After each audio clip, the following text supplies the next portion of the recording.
And Hi, everyone. Hello and welcome. We are so happy you could join us for today's webinar. Siemens Healthineers Ultrasound got the quality picture with an eQMS. Before we start, a quick housekeeping item. Feel free to submit any questions you might have during the webinar through the Q&A chat. We will have plenty of time at the end of the presentation to answer your questions. Next slide, please. Thank you. So I'm pleased to introduce to you Noe Riviera. She is the Director of Quality at Siemens Healthineers. Welcome, Noe, and thank you for joining us today. Thank you very much. I'm glad to be here. We're happy you're here. And I'm Jennifer Bianchini, the Senior Product Marketing Manager at ETQ. So taking a look at the agenda, here is a quick overview of what we'll cover. First, we'll take a look at some of the challenges that can occur within quality management. These can happen all the time, or maybe it's a one-off challenge that is critical to your organization's bottom line. And then there is what you should take into consideration when you are assessing an eQMS. Then Noe will share Siemens Healthineers quality management journey. And then we'll do a quick wrap up. And as I had mentioned before, we'll have plenty of time to answer your questions. So don't be shy. Make sure you put those questions in the chat and we'll get to them at the end. Because this is the time for you to learn to be a quality champion. So let's dive in, shall we? So first, I'd like to start things off with a poll question. I'd love to get the pulse on what your biggest challenge is when it comes to managing quality related documents and processes. So taking a look at some of the options you have here, is it finding the latest version of a document? We all know how frustrating that can be. You can't find the latest and most up-to-date correct version. Or is it ensuring access and controls and permissions? So folks have access to the information that they need to do their job. Or is it tracking changes and maintaining compliance? You always want to be audit ready. Or is it just knowing where to start when implementing an eQMS? You're looking for some advice and best practices. Or is it all the above? You don't know, you're going all in. Or is it the last option? You're not sure. And that's okay because we are all here to learn. So let's give it about another second and then we'll take a look and see what the results are.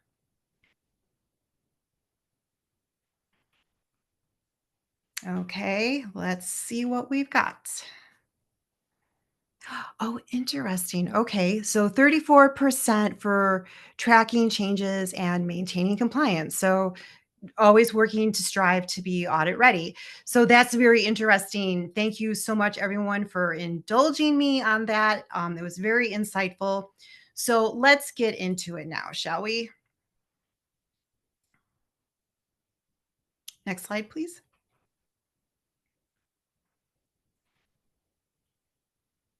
And the next one, please. Thank you. Okay, so let's break this down and talk a little bit about some of the challenges that we've seen our customers experience. And maybe you are going through some of these as well. And these are challenges that are pretty much well understood within the world of quality management. So taking a look what we have listed here. So for the first one, maybe you might be using a paper-based system. So you have information that's stored in a filing cabinet and it's not easily accessible to everyone who needs it. Or perhaps you are using spreadsheets and or SharePoint, which can have its own set of challenges for sharing information across systems. And then the information can be siloed, and it's often very difficult to get information into other business systems that are critical for your processes. So, for example, say you had a shipment that came in, and unfortunately, there's an issue with it, and you need to put a hold on inventory. So, how do you communicate that? How do you get that message across to everyone who needs to know?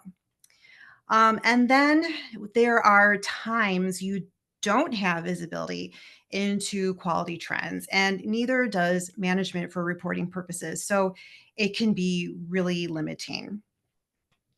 And then there are these systems that we're working with. They're inefficient. So, for example, we've heard from a prospective customer express their frustration this way: "Quote, I just want to store the document," unquote. So it's folks are dealing with a lot of processes that are not flexible, and that can be frustrating. And then there are situations where a document can go through multiple revisions. So let's think about this example. So, say you have a coworker, Alex, and they download a document and they make changes to it. So, meanwhile, another coworker, Logan, who might be over in your Las Vegas office, is also making revisions to that same document. Then Alex and Logan upload their revisions to SharePoint. So how do you know which version is not only the most recent, but which one's correct? And you don't. You just don't have that visibility. So there's a better way for us quality management folks, and it's a quality management system. So let's get a game plan going on how to get an eQMS in place.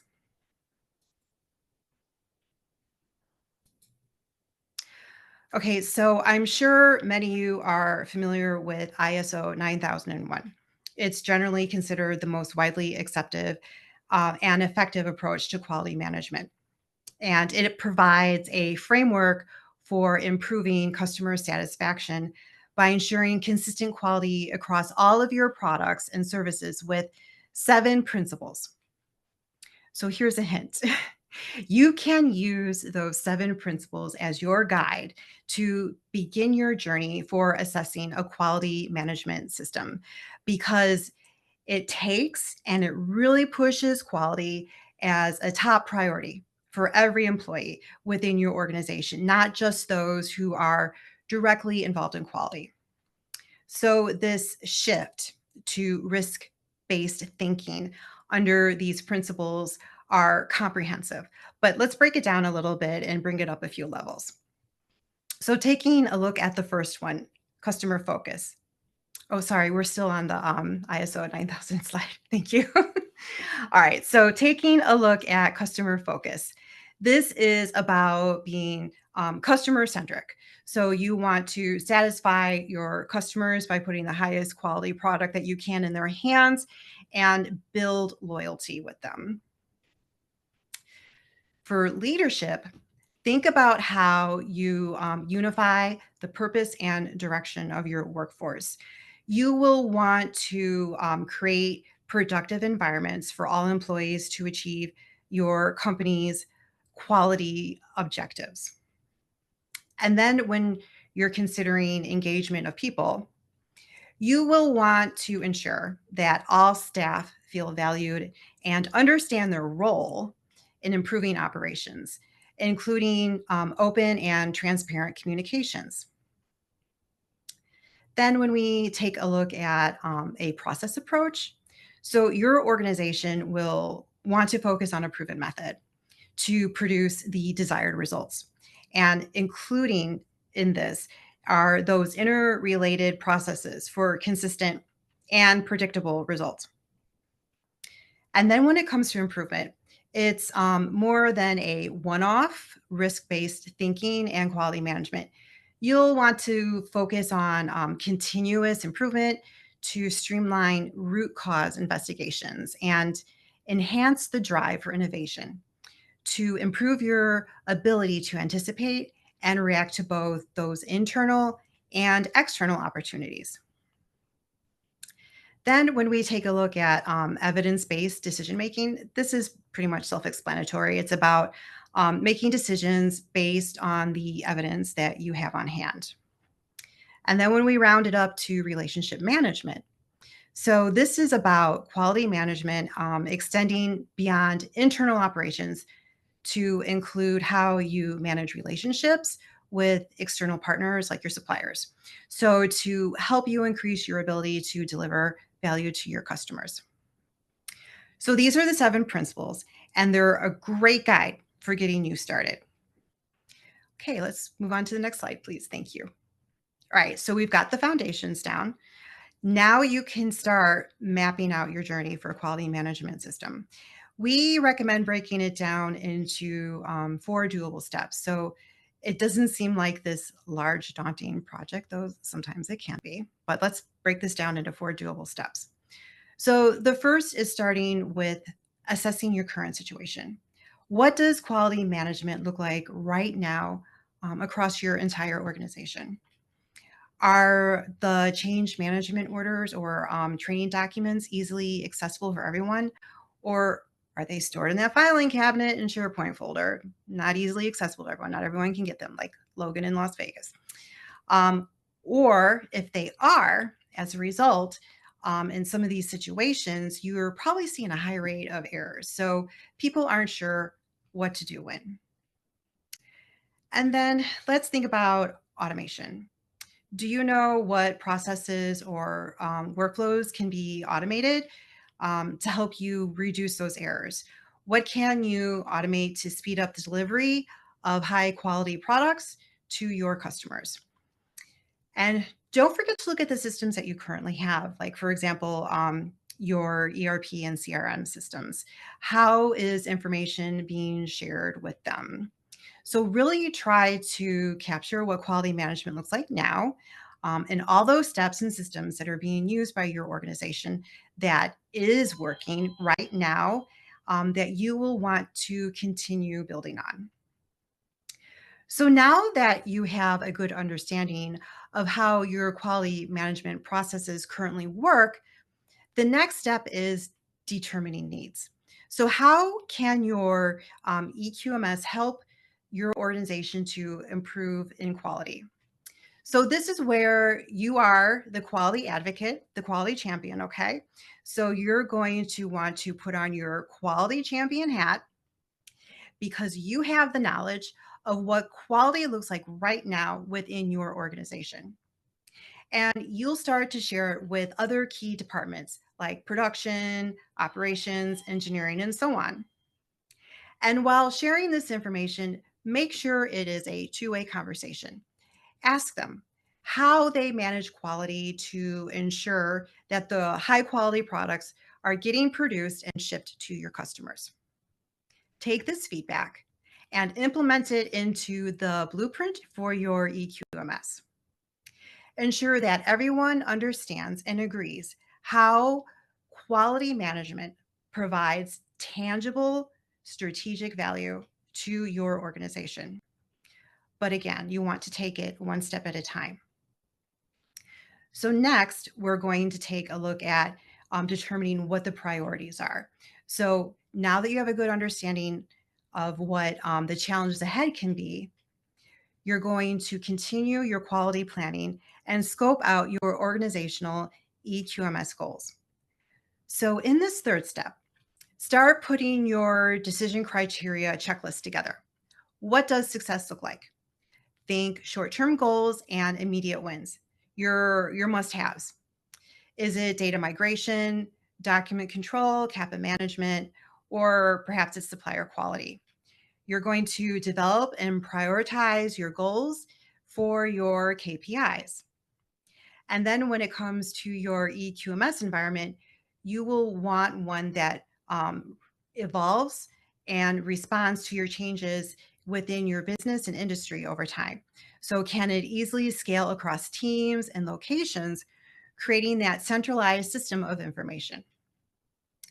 Now is also the time to identify those capabilities that you can automate, which ones are the most important, and which potential eQMS software partner can help you best achieve those wins. Okay, so now we're rounding it up for the final and fourth step within your journey of what you should be considering when assessing a quality management system. It's complete the investment. So get that hat back out because you're going to be the quality management champion and you are going to deliver what superior quality looks like to the critical stakeholders within your organization. Because you've now found an eQMS software partner to work with, and you will need to put together a compelling real world ROI case. And during this step, keep in mind, you are competing with other departments within your organization who are also seeking approval for funding. So you will need to show where the value is and the value of investing in an eQMS.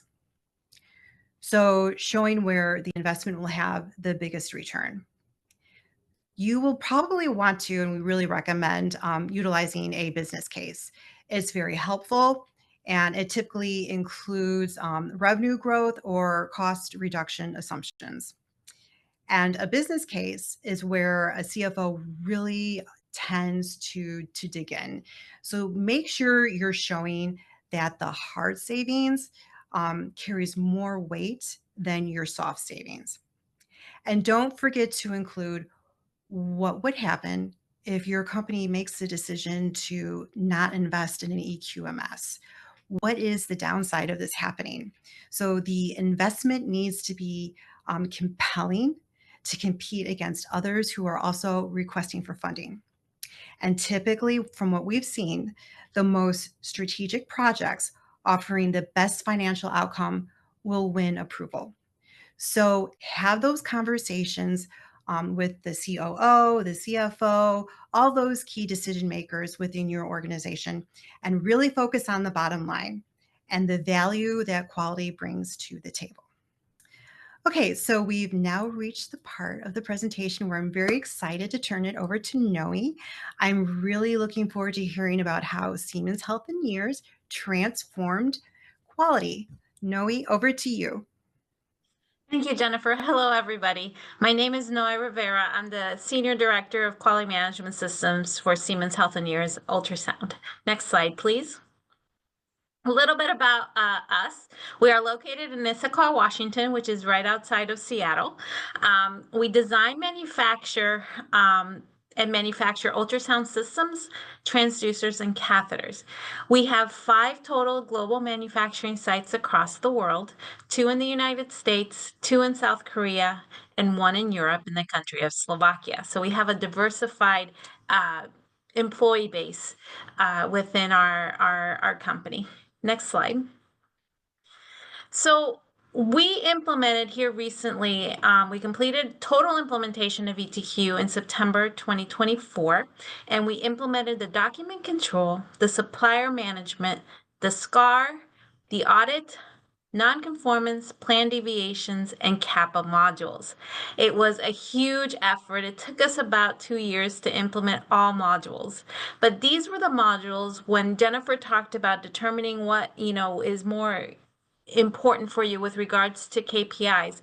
When we did our initial assessment of what modules we were looking for in an eQMS system, these were the modules where, one, we had paper-based systems that we needed to make automatic. 2, that modules that gave us the most headache because their processes weren't streamlined and we had to jump through a lot of hoops. And then 3, modules that would enhance our quality management system and make us reach that next step.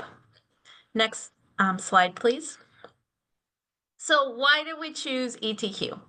So we chose ETQ for a number of reasons. When we started the selection process, we selected our top 3 eQMS software applications and vetted them thoroughly.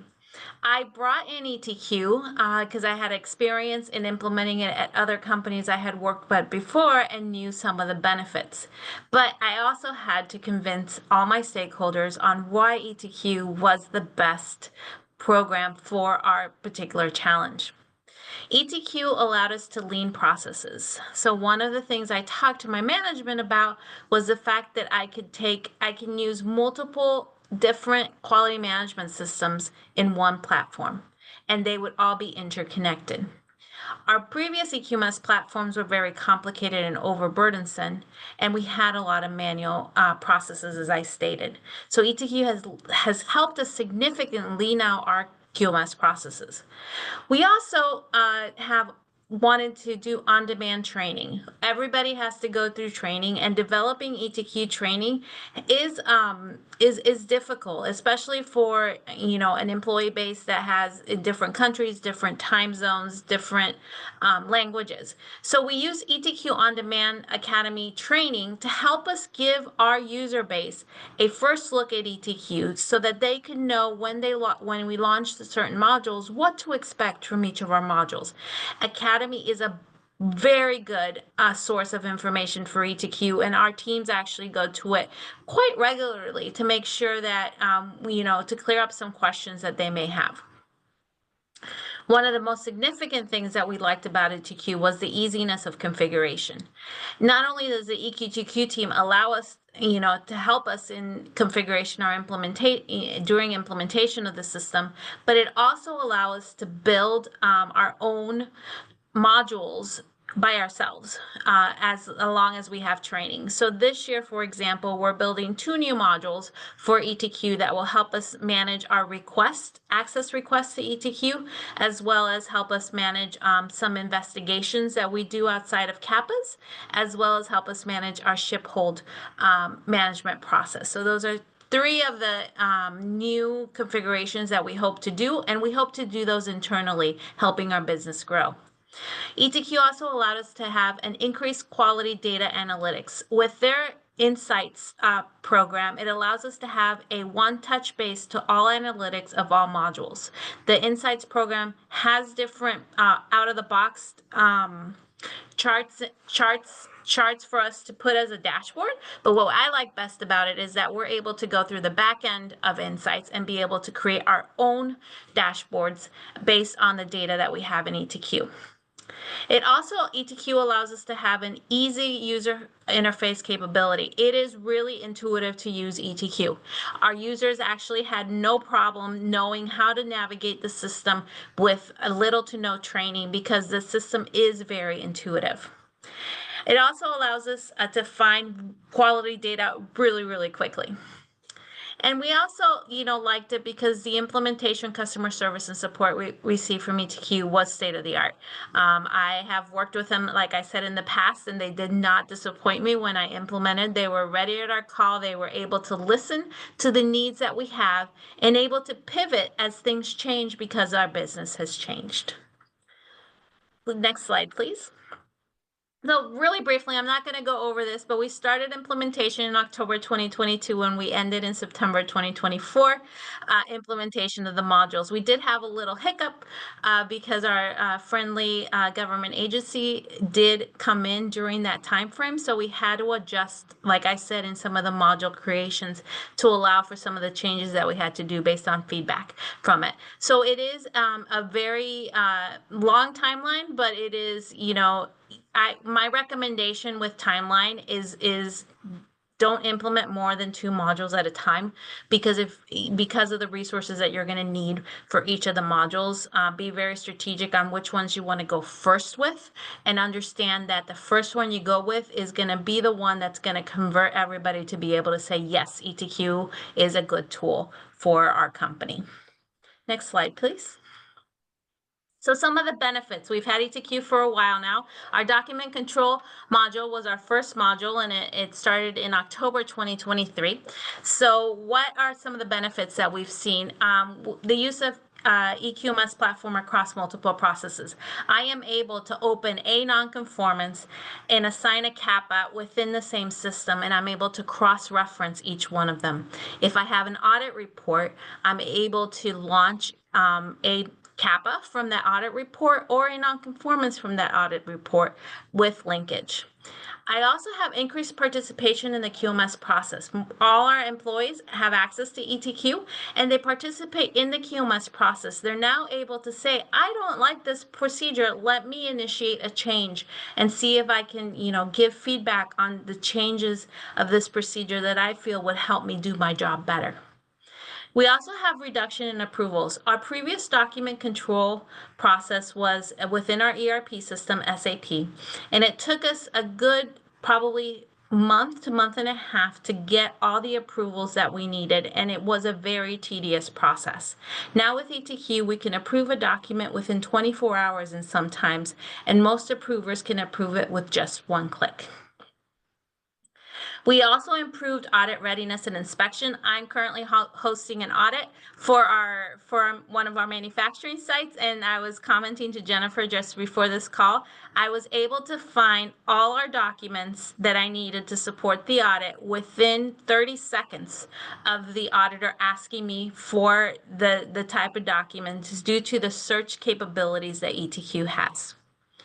We also have Omnidyne data availability and retrieval. All of the modules have the ability to export data into Excel or a PDF file that gives you hands-on data availability within a matter of seconds. We've also automated our manual processes. Our internal audit process is now through ETQ, and that used to be manual, where we're able to plan an audit, do the audit report, fill out the checklist, and send the report all within the module, as well as automating our supplier management process that was all manual. Now our suppliers are able to log into the system, work on the scars that we issued. We are able to verify their work and return it if we need to or forward it on. So it eliminates emails, it eliminates losing information, which has become instrumental for us. We also are able to be traceable. Like I said, we can link to different documents, and we have future expandability of our modules. And within the next year, I should have enough data to show the ROI of the implementation of our eQMS module. And most of the IRI has come from just having streamlined processes that allow us to work more effectively within our system. Next slide. That is all I have. I welcome all your questions, and thank you so much for your time. All right. Thank you, Noe, for sharing. You had some really great nuggets of information in there with realistic timelines and the benefits of showing what the hard costs are that the key stakeholders are interested in. So I think everyone got some really great tips in there. So if we move to the next slide, I would just like to share with everyone. So I'm sure you all know that there's a lot of phases within the eQMS journey, but no matter where you are in your journey at ETQ, we're ready to help you. So we have a comprehensive purpose-built eQMS, as you've heard Noe walked through, where you can reduce costs and streamline operations and build compliance into your processes that result in improved efficiency, time to market, sustainability, and those bottom line results. And we'd love to have the opportunity to share our expertise and help you along your quality journey. And as you can see with ETQ, you are in good company. We serve hundreds of customers of all shapes and sizes across many industries, and we apply the learnings and best practices from across all of these industries to provide you the most unique value for all of our customers when it comes to quality management. So for over 30 years, we've empowered quality champions to use a quality management system as a catalyst for business success. And we also aim to be your trusted advisor to you and to all of our customers, helping to guide you along your quality journey. And we're also a part of Hexagon. They are a global leader in software, sensor, and autonomous manufacturing solutions. Okay, so thanks for letting me share that with you a little bit more about ETQ. And we've now reached the part of the webinar for the Q&A. So let's take a look and see what questions have come through the chat. Are you ready, Noe? I am. All right. Let's see. So this one's from Tim. Tim says one of the biggest fails that he has seen is of quality management systems is that the document management doesn't directly connect with HR and training requirements. So how does ETQ automate document release to push training updates or connect with personnel to make sure they are pushed doc updates that are relevant to them. So I can take this on, and then if there's anything you'd like to add, Noe. Mhm. So we have APIs, and they connect to any business system. So that very easy, very flexible with that. So how you would automate the push of the most up to date training documents?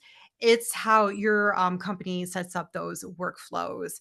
I can tell you, for an example, I get email notifications when I get behind on my training. We use ETQ Reliance as well to keep us trained. And I get those emails, and I get the reminders all the time if I fall behind on my training. But again, it's really up to how an organization wants to set up those workflows and how we automate it. So it's very flexible in that regard. I don't know if there's anything you'd like to add to that. I would say if you guys can do an integration to whatever learning management system that you have. I know ETQ also has a training module. Use whatever is best for your company. We elected to keep our learning management system. And because of different things and funding, we weren't able to do integrations. We're going to start doing them this year, but ours is actually manual, and it hasn't stopped us from getting the training out. We have a really good process to ensure that emails are communicated. ETQ has a wonderful email notification system that tells my training coordinators when new documents are out, and then they go manually into our learning management system and are able to push that. Hopefully, within the next 6 months, I'll be able to have one button that will be able to do that all by itself within ETQ. Excellent. Thank you. Mhm. Um, let's see. Here is a question from Donald. How difficult was migration from the old system to the new one? Was any information available to be directly downloaded from the source to ETQ?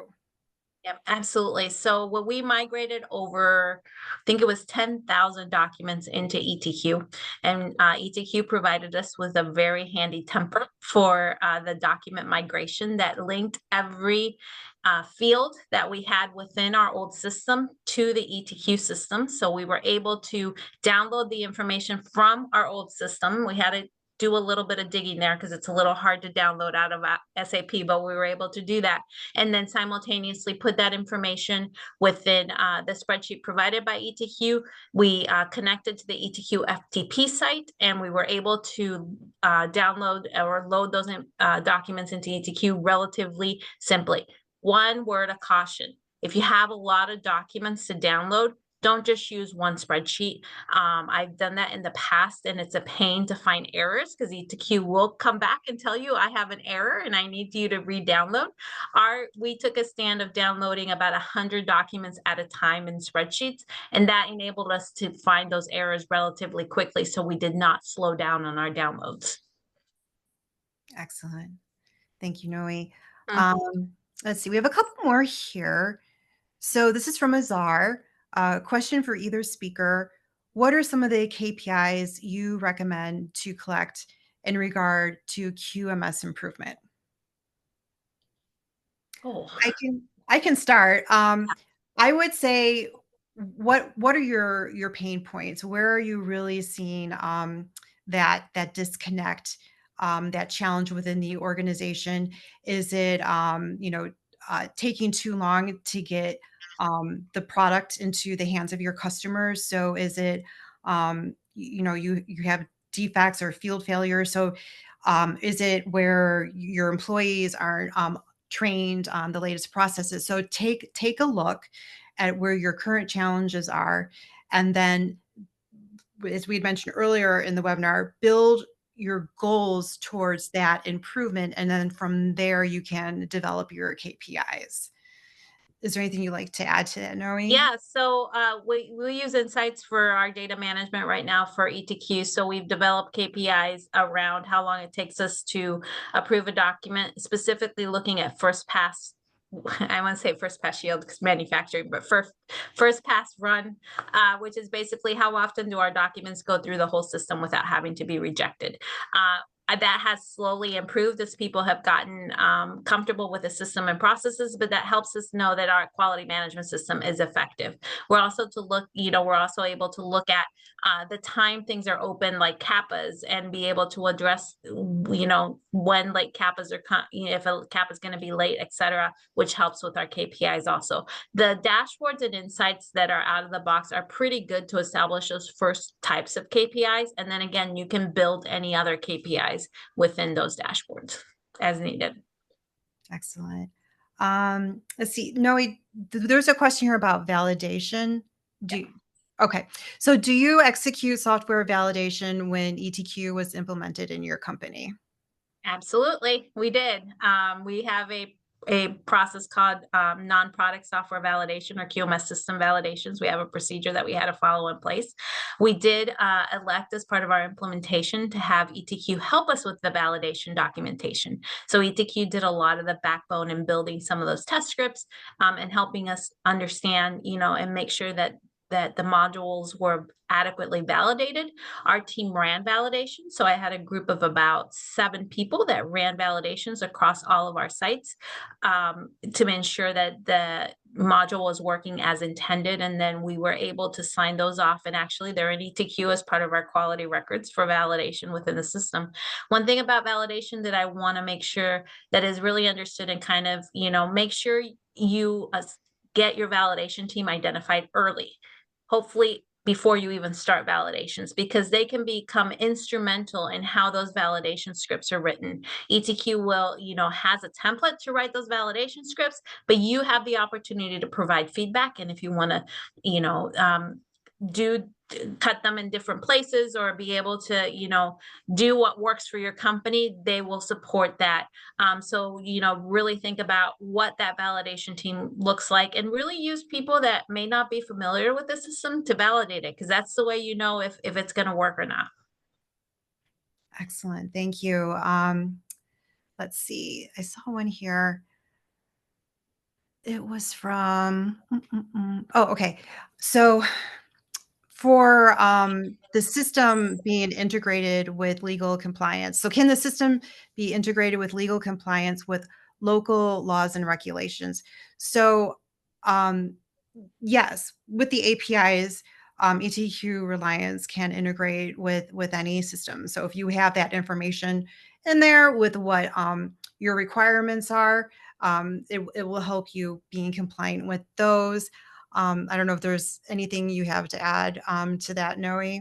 Yeah, one of the features that I really like about ETQ is it has the ability to have the medical device company. So ISO 13485, 14971, ISO 9001 are regulations that we live day in and day out. ETQ we have a field in ETQ where we're able to link a document to the actual section of the regulation, which actually helps during audit situations. So if an auditor will say, hey, I need all your ISO 7.6 documents associated with it, I can just type in ISO 13485 7.6, and the search will give me all the documents associated with that. So we're continuously using that because we want to make sure that we're able to track our documents to all the requirements that we're supposed to be compliant to.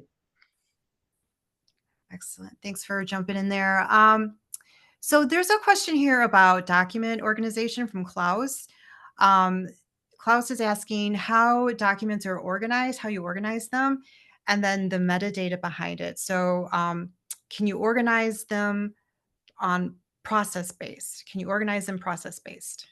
Yes, so you can organize them however you want. You're able to build any and all workflows. So right now we have 16 workflows within our document management system. They go from standard operating procedures to work instructions to plans, protocols, reports, external documents, as well as quality plans. We have our QMR documents, our quality management review documents are currently in the document control workflow. The sky's the limit on how you want to organize your documents. You're able to link documents together. So let's say you have a parent document for CAPA and you have a work instruction for CAPA. You're able, within the system, the metadata allows you to link it together. You can, obviously, when you're implementing, ETQ will come out with certain fields that are best in class that you need. You can update those fields during implementation. You can change your fields. You can add fields as needed. We added a number of fields based on our processes. So the metadata that you have is, endless of what you can do with the system, and the data that you provide. I especially like being able to link to different documents, because if I'm doing a document change, I'm able to see what documents are affected, so I can quickly do an assessment to see if I need to do any, changes to any of those other documents. And I don't have to remember to think, what's that SOP number that I needed to do, etc. It's all right there. Great. That's excellent. And I think the kind of the same answer, along those lines, at least the same answer for a question that Craig has put in the chat box. So what is the most effective way to handle a situation where you have 2 or 4 approvers who need to approve in a document, but someone, for example, the third approver wants to make a change along the way? So do you just send the workflow back to the previous step, or make other changes? So again, I would say, sorry, I lost my spot here. Make changes and then move the workflow along to approve phase again. And if so, will the first 2 approvers review the document again? So I think, just to build off of what Noe was saying, it's how your organization builds the workflows, what you want that to look like. If along the approval process, if someone makes a change, does it go back? Does it continue? I'm sure Zoe or Noe, you probably have a great example of how you handle a situation like that. So we used to, before documents, if there was a change or anything, we used to just change the document, and in some cases not have the approvers reapprove the document. I kind of stopped that when I started, because I'm, in the mind that if you do a change, all approvers need to reapprove. So we do have certain our workflows that go back.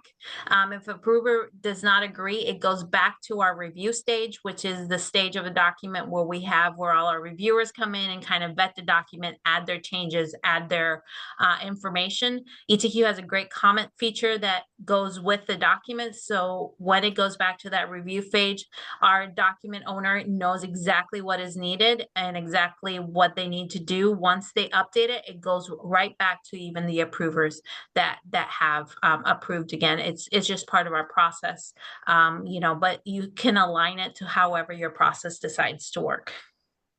Excellent. Let's see. We'll take about maybe 1 or 2 more, and then we'll wrap it up. So, Noe, you were talking. This is for you. Noe, are you able to use Power BI with ETQ to build custom dashboards? Yes, absolutely. Power BI is the method of choice to be able to get on the backside of insights and build dashboards. One of the things that we're going to be doing here, so to tell you the flexibility of insights and what we're using Power BI for, we have 3 different systems where we collect nonconformances.